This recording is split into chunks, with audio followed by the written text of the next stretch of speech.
Hi, seventh graders. We are almost there. Today's mini lesson is going to be just a review on performance and recording carefully and consistently using Flipgrid and using the cameras on your Chromebook. For many of you, you've posted videos that I've looked at from your Socratic seminar and from your fluency, and we need to step up the notch a bit.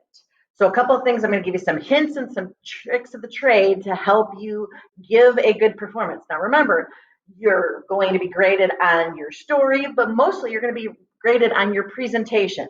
So as you can see, today I am standing up. I'm expecting that when you do record your performance, you are doing the same thing. So many of you sit in chairs and slouch, and you can't do that for this. You need to be standing up. You can move back and give your full body image, or you can step forward and give it closer. But notice that you are standing up. When you stand up, it forces you to stand up tall, and it forces your diaphragm to be in and for you to be able to open your mouth and enunciate clearly. When you're slouched, that creates a problem. So performance, that's what you're doing. So your job is to speak clearly. You also will notice that I am pretty much at eye level with my camera. I have two boxes that I've propped my computer up on, and so that I'm looking pretty much straight on to the camera. When you are way too high or way too low, that affects your performance. So I want to be able to see you at eye level. So please make sure you move your computer to a spot where that's going to be able to happen. If you need to put something solid under it, then go ahead and do that. Another thing, you cannot touch your computer or your microphone. Don't move things. So you need to make sure the sound quality is kept intact. When you move your computer, when you bump it, the microphone jostles and you get background noise or you get some sound effects that aren't appropriate. I want to make sure that you do that as well. So these couple techniques will really help you present in a professional manner. Now, I have said, you are telling your story. You should know every word that's in it because you wrote your story. Your dialogue, your pacing, your fluency.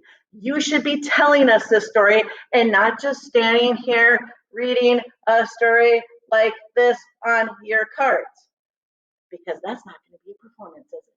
So in the performance, first, you are going to be graded on your volume. Do you change your volume? Are you softer for whispers? Are you loud when there's a conflict? And are you screaming, oh, when that needs to happen? Volume is critical in a performance.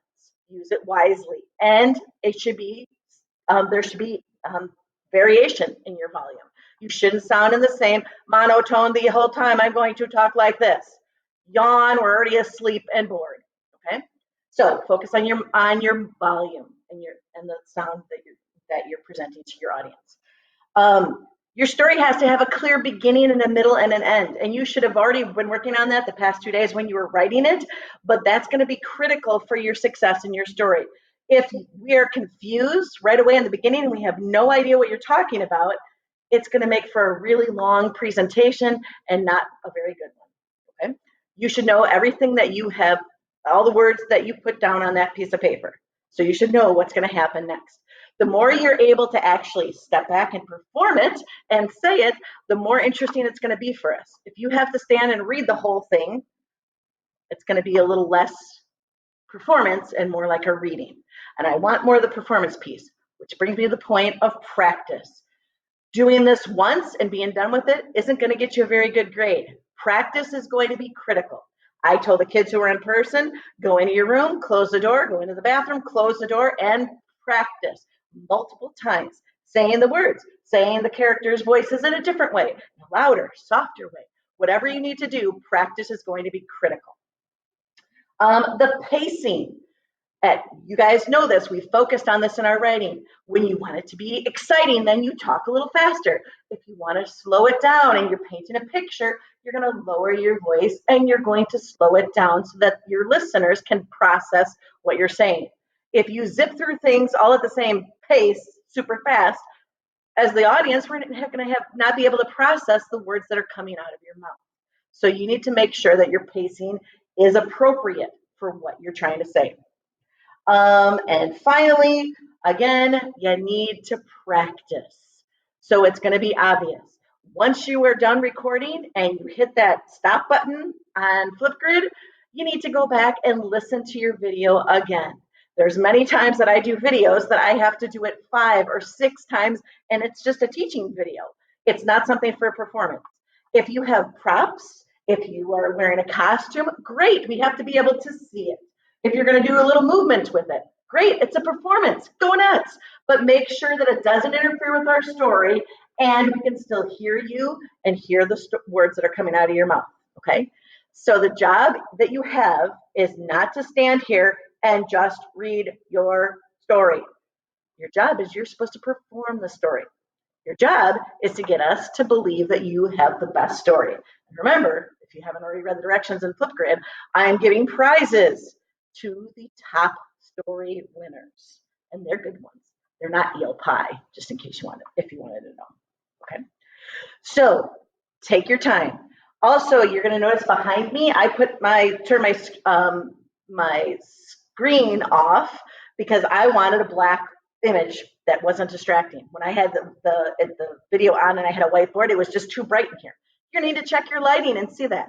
You're going to need to tell your family members that you're recording. It's important. So your little brother or sister, your big brother or big sister can't come in during the middle of it and say, Mom said it's time for supper. So take pride in what you're doing and do a good job. And again, have fun with this. Okay, it's your story. I can't wait to see you. I know some of you are just comedic kids, and this is your chance to do whatever you want. You want props, you want some sound effects. You can have an assistant in the audience who, when you say a line, they can make a sound effect noise on their phone. Whatever you want to do to present your presentation. Jazz it up, make it good. Okay, your job is to entertain us all the way through from start to finish with a story that makes sense, that we could hear, that we could see you, and there wasn't anything distracting in the video that you did. Have fun with this.